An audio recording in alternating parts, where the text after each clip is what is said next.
Today, we're heading to the mountains of Tibet to tackle one of the world's most enduring mysteries, Mount Kailash. This is a place that's wrapped in legend, said to be the home of gods, a spot on the map where the normal rules just don't seem to apply. Okay, let's just dive right into the wildest claims. You hear these incredible stories, a lot of them traced back to a supposed Russian expedition, about how climbers who even tried to get near the top aged decades in just a few days. They even say that just 12 hours there can make your hair and nails grow as much as they would in 2 weeks. So how much of this is real? And that really brings us to the central puzzle, doesn't it? Thousands of people have stood on top of Mount Everest, the highest point on Earth, but Kailash, which is significantly shorter, has never been officially climbed. Not once. So what's stopping everyone? Well, before we can even start to unpack the myths and the mysteries, you have to understand something absolutely crucial. This isn't just a mountain of rock and ice. For hundreds of millions of people, this is the most sacred place in the world. Now, this is something you just don't see anywhere else. Kailash is the spiritual heart for 4 major Eastern religions. For literally thousands of years, pilgrims have made the journey here not to climb it, but to walk around its base.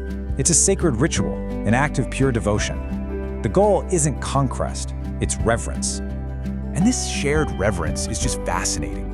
For Hindus, it's the actual home of Lord Shiva. For Buddhists, it's where a powerful deity resides. For Jains, it's a place of ultimate enlightenment. And for the ancient Bon religion, it is the literal center of the universe, the axis connecting heaven and earth. This deep, profound respect from so many different faiths is really the foundation for this whole story. So as you can imagine, with that much spiritual power concentrated in one place, the legends that have sprung up have completely blurred the line between what's geology and what's theology. For starters, just look at the thing. It doesn't look like the other jagged peaks in the Himalayas. It has this bizarre, almost perfect pyramid shape. People claim its 4 faces align almost perfectly with the 4 cardinal directions: north, south, east, and west. It's so precise that some people are convinced it's not a natural mountain at all, but some kind of ancient, massive pyramid. And then there's this incredible natural drama playing out right at its feet. You have 2 lakes right next to each other. One, Lake Manasarovar, is fresh water, crystal clear, full of life, and seen as a symbol of light and purity. Then, just a thin strip of land away, you have Rakshastal, a saltwater lake that's completely barren. Nothing lives there. It's seen as a symbol of darkness. This incredible contrast, side by side, only adds to the mystique. And beyond all the spiritual meaning, the mountain is literally a source of life. 4 of Asia's most vital rivers start right here in this region. We're talking about the Indus, the Sutlej, the Brahmaputra, and a major source of the Ganges. These rivers sustain hundreds of millions of people. It's the hydrological heart of a massive part of our world. Okay, so we've got the legends, the deep spiritual meaning, and these amazing natural features. But what's the real story? What's the science and recorded history actually tell us about why no one has climbed this mountain? Right, let's get straight to it. Is there some mysterious force field pushing people away, or is it just a ridiculously hard climb? You know, early Western explorers who saw it in the 1920s were just floored. One called it utterly unclimbable because of its sheer vertical faces and just awful weather. But his partner on that same trip actually scouted it and believed he'd found a workable route to the top. So the consensus was, it's incredibly dangerous, for sure, but probably not physically impossible. The real reason lies somewhere else. The entire story takes a sharp turn in this one year, 1985. The Chinese government offered a climbing permit for Kailash to arguably the greatest mountaineer who ever lived, Reinhold Messner. I mean, this is the guy who was the first to climb all 14 of the world's 8,000-meter peaks. If anyone could do it, it was him. But Messner got the offer, and then he was urged by people around the world to reconsider. And he did. He turned down the permit. He later said that conquering Kailash would be like conquering people's souls. He basically said, if you want to climb something hard, go find a harder mountain, but leave this one alone. And that moment pretty much set the precedent. After a Spanish team got a permit in 2001, it caused a massive international uproar, and the Chinese authorities stepped in. They officially and permanently banned all climbing on Mount Kailash. So there's your answer. The reason no one climbs Kailash today isn't a mystery force, it's a matter of law, born out of respect for belief. Okay, great, so the climbing mystery is solved. But that still leaves all those other bizarre claims, right? Where did these stories about rapid aging and perfect geometric placement actually come from?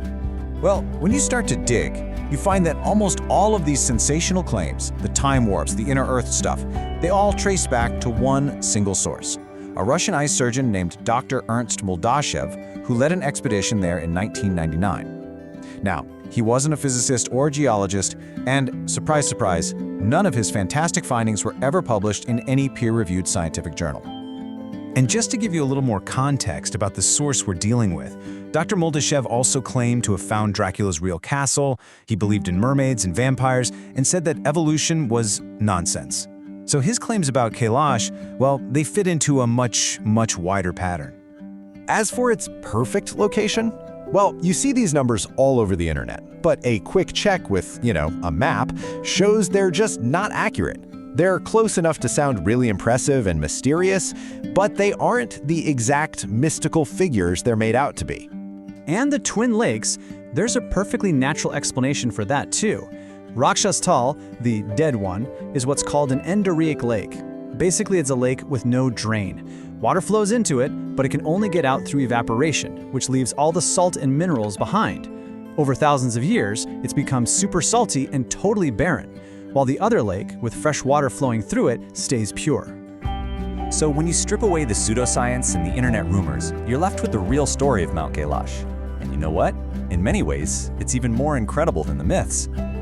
Think about it. As a species, we are driven to explore, to chart, to conquer. We have planted our flags on the highest mountains, at the bottom of the deepest oceans, and even on the moon. It's what we do.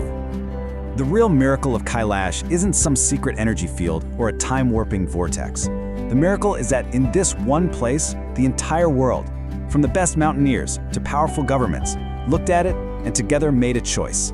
They agreed, this one we don't touch. This one we just respect. And that leaves us with a pretty powerful thought to end on.